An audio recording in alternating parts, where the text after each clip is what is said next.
have officially been home educating for 365 days.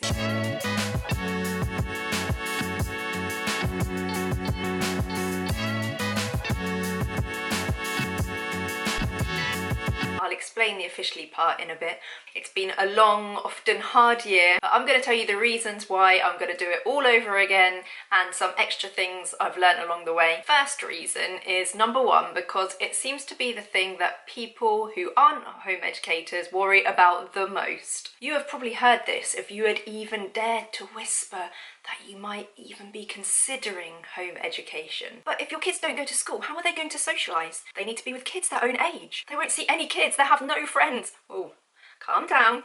I'm here to tell you that in my personal experience, this is one of the biggest myths about home education, and one of the top reasons that I'm still not sending my kids to school after 1 year of home ed life is that they've made some really good friends. So I'll tell you a quick story of how they met one of their friends, and this is where I explain that when I say officially, I'm counting that as from when my twins would have started year R, which was September 2022, but we were already going to some home ed meetups and a couple of workshops before that. So they met one of their really good home ed friends at Forest Preschool, and we happened to see them at a home ed park meetup. I was obviously chatting to her mum, like, oh, you go to the Forest School too, yada yada, and the kids started playing.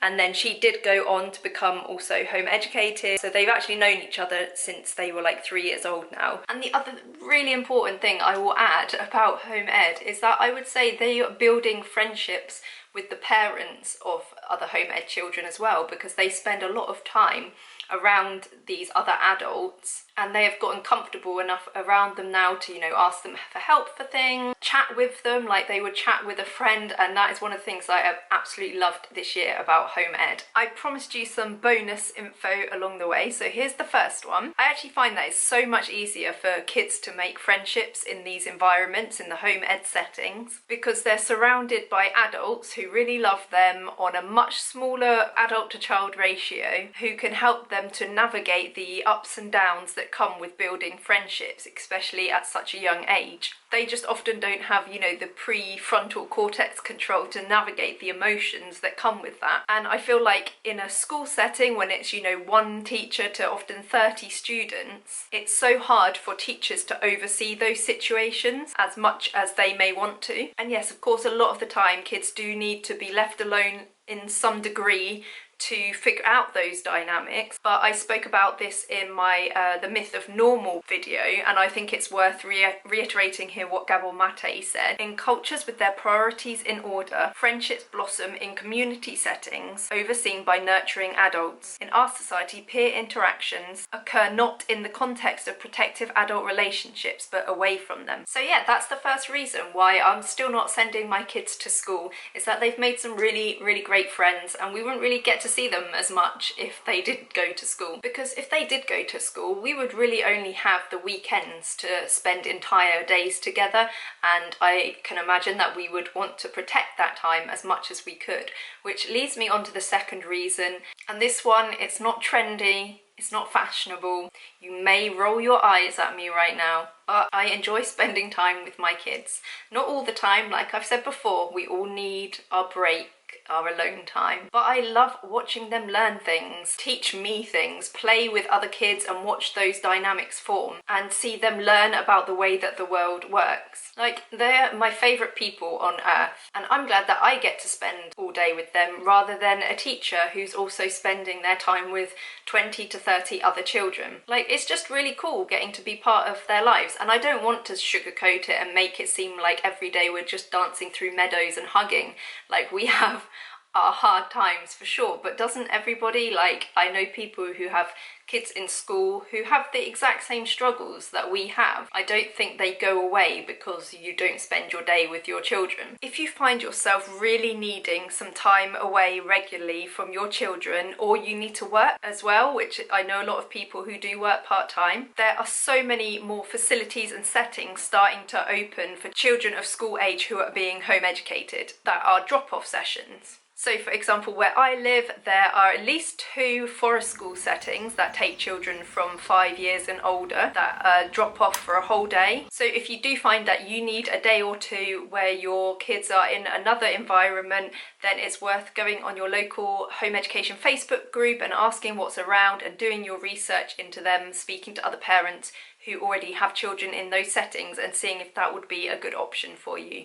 But just know that it does not have to be 5 days a week with no extra support available. That's just another reason why I'm still not sending my kids to school, because I enjoy spending my time with them. But we do have our breaks from time to time, and over the past year they've become involved with a couple of classes and teachers that they really like. And after 365 days, okay, I'm going to stop saying that, after 1 year of putting in the work at these classes, we had a brief stint at a really great phonics class, and they've been doing Spanish the whole time. Loro, loro, pájaro, pájaro, and she is a veterinaria. Veterinaria. Oh wow, wow, fantastico. And they're at a point now where they've really become comfortable in those small groups. You know, they're always like, I think max 6 people that have been in the class, with teachers who treat them the way teachers really should treat children. Not someone that will give my kid a detention for the way they're dressed not quite right or not quite to school policy, or won't let them go to the toilet until a certain time. And those are the sort of teacher facilitated environments that I want for my children. And don't get me wrong, it is far from essential that your kids do any type of formal lessons when they are home educated unless they want to. And I recognise that, again, that is a massive privilege to be able to afford to pay for these extra lessons, because the responsibility for that is on our shoulders. The bonus info is that the range of classes available to home educated children is so much wider than the range of classes available in a school. Like, you can find, you know, maths or languages tuition, but you can also find classes and sessions like working on a farm, looking after animals, horse riding and stable management, or music production or mindfulness sessions. Like, so varied. And if there's something your child wants to do but you haven't found a class in your area that covers that, then more often than not you can get together a group of other students with the same interest and find someone who works in that field to run either a one-off or a repeating session for your children. But that's just another reason why I still don't want to send my kids to school, because they have put in the time and effort and have gotten really comfortable with some of these classes that they attend. Okay, now this reason is a little bit more about me, but I feel like it's something that many of you might relate to. So the next reason why I'm still not sending my kids to school is that we've now got some regular meetups that we have been attending for a year, and we've got to know the people quite well, and for me as an introvert it's getting less and less hard to turn up to them. Let me explain that a bit more. You know, I have long come to the terms with the fact that I'm an introvert. Extroverting can drain the hell out of me, and there have been times when it has been quite daunting to turn up to, say, a park meet, just rock up like, hi, we're new to home ed, I don't know anyone, like, welcome us in, and you have to try and integrate with people who often your only kind of connection with is that you've both chosen to home educate. But I found that is quite a strong connection to have with people. But you then have to do that extroverting the next day and the next day for weeks on end. And I'm not here to tell you that to put you off by any means if you are an introvert. I'm trying to say it as a way to reassure you, like, I've done it and now I know enough people and I've done it enough times that it's now really easy to turn up at park meets. You know, sometimes if my closest group of home ed mum friends aren't there, it can be a little bit more draining, but it's so much easier than when we first started doing it. My bonus info on this section is that the home ed community in general is so understanding and welcoming of neurodiversity, neurodiverse children and families, or just how difficult it can be to turn up at events like this even if you don't consider yourself to have any sort of social anxiety or neurodiversity that would inhibit your ability to do so. And I've seen many occasions on Facebook where people have reached out to newbies who have asked about what's going on in the area and said something along the lines of, if you want to meet me somewhere beforehand and go into this park meetup together, let me know, I'll be more than happy to do that, which is amazing. And if you're ever worried about turning up to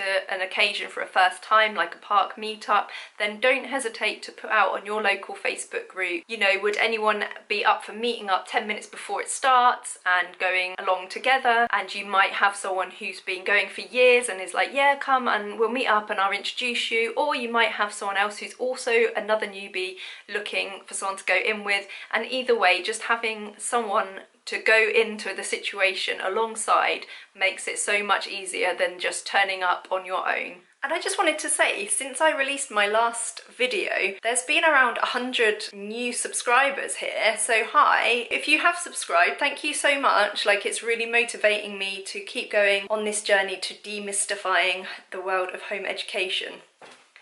Okay, my next and probably most important reason for why my kids still aren't going to be going to school in what would be their second year of school, which would put them in year 1 in the UK school system, is that my kids don't want to go to school. I have asked them. The answer is still no.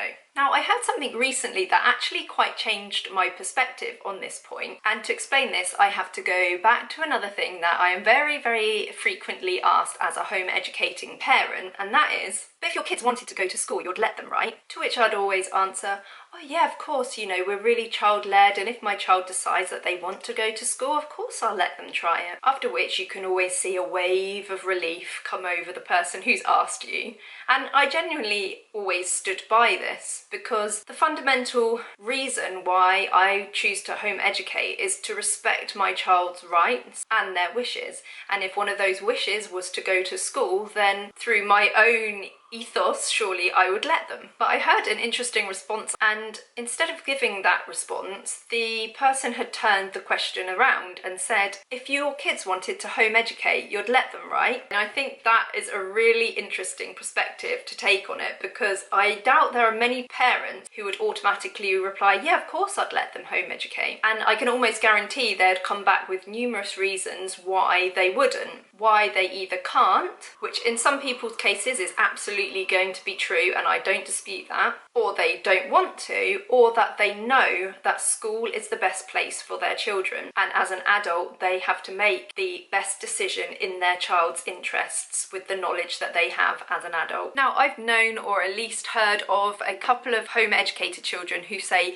they want to go to school, they want to give school a try. Often if they've never been to school, it's because they think they're missing out on something fun, or even because they want to try out wearing the uniform. But usually once they realise that they have to do that all day, 5 days a week, all year for 12 years, they're quite often put off the idea. But if your child is really adamant that they want to go, I think my bonus info here is just to know that nothing is set in stone. If you enrol your child in school and they do it for a couple of terms and decide it's not for them, you can deregister them and continue home educating or start home educating. And I think that is probably quite reassuring to bear in mind as you go along your journey. But there are several things I know to be true that makes me not want them to go to school, which takes me on to the next point, which is, as far as I'm aware, the school system hasn't changed since last year when we originally made our decision to home educate. I listed to you guys 5 of the reasons why I'm choosing not to send my children